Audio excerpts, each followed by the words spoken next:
ಸ್ನೇಹಿತರೆ, ಇವತ್ತು ನಾನು ನಿಮ್ಮನ್ನು ಕರ್ಕೊಂಡು ಹೋಗ್ತಾ ಇರೋದು ವಿಜಯನಗರ ಸಾಮ್ರಾಜ್ಯಕ್ಕೆ. ಆದರೆ ಅದು ಹಂಪಿ ಅಲ್ಲ, ಅದು ಯಾವುದು ಅಂದ್ಬಿಟ್ಟು ವಿಡಿಯೋ ಕೊನೆವರೆಗೂ ನೋಡಿ. ಅದೆಷ್ಟೋ ರಾಜರು ರಾಜ ಪರಂಪರೆಯು ಕಾಲಗರ್ಭದಲ್ಲಿ ಮರೆಯಾದರು, ಅವರು ಇದ್ದರು ಎನ್ನುವ ನಿದರ್ಶನಗಳು ಇವತ್ತಿಗೂ ಸಜೀವವಾಗಿವೆ. ಅದರಲ್ಲಿ ಒಂದಾಗಿರುವಂಥದ್ದು ಈ ಚಂದ್ರಗಿರಿ ಕೋಟೆ. 11ನೇ ಶತಮಾನದಲ್ಲಿ ಯಾದವ ದೊರೆ ಇಮ್ಮಡಿ ನರಸಿಂಹ ಯಾದವರಾಯರು ಇದನ್ನು ಕಟ್ಟಿಸಿರ್ತಾರೆ. ನಂತರ ವಿಜಯನಗರ ಅರಸರ ಕೈವಶ ಆಗುತ್ತೆ. ಚಂದ್ರಗಿರಿ ವಿಜಯನಗರ ಸಾಮ್ರಾಜ್ಯದಲ್ಲಿ 4ನೇ ರಾಜಧಾನಿಯಾಗಿತ್ತು. ಕೃಷ್ಣದೇವರಾಯರು ಅರಸರಾಗುವ ಮುಂಚೆ ತಮ್ಮ ಬಾಲ್ಯವನ್ನು ಇಲ್ಲೇ ಕಳೆದರು ಎಂದು ಚರಿತ್ರೆ ಹೇಳುತ್ತೆ. ಗೋಲ್ಕೊಂಡ ಸುಲ್ತಾನರು ಪೆನುಗೊಂಡ ಮೇಲೆ ದಾಳಿ ಮಾಡಿದಾಗ ರಾಯರು ತಮ್ಮ ರಾಜಧಾನಿಯನ್ನಾಗಿ ಈ ಚಂದ್ರಗಿರಿಗೆ ಸ್ಥಳಾಂತರ ಮಾಡಿರ್ತಾರೆ. ಒಂದು ಕಾಲದಲ್ಲಿ ವೈಭವದಿಂದ ಇದ್ದಂತಹ ಕೋಟೆ ಇವತ್ತು ಮ್ಯೂಸಿಯಂ ಆಗಿದೆ.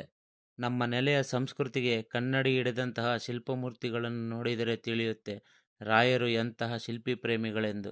ವಿಷ್ಣುಮೂರ್ತಿ ಆರಾಧಕರಾದ ರಾಯರು ತಿರುಪತಿ ತಿಮ್ಮಪ್ಪನ ದೇವಸ್ಥಾನವನ್ನು ಜೀರ್ಣೋದ್ಧಾರ ಮಾಡಿ ಕಾಣಿಕೆಗಳನ್ನು ಸಮರ್ಪಣೆ ಮಾಡಿರ್ತಾರೆ. ಅವರ ಜ್ಞಾಪಕವಾಗಿ ಅವರ ಕಂಚಿನ ಮೂರ್ತಿಗಳನ್ನು ಇವತ್ತು ಗರ್ಭಗುಡಿಯ ಮುಂಭಾಗದಲ್ಲಿ ನಾವು ನೋಡಬಹುದು.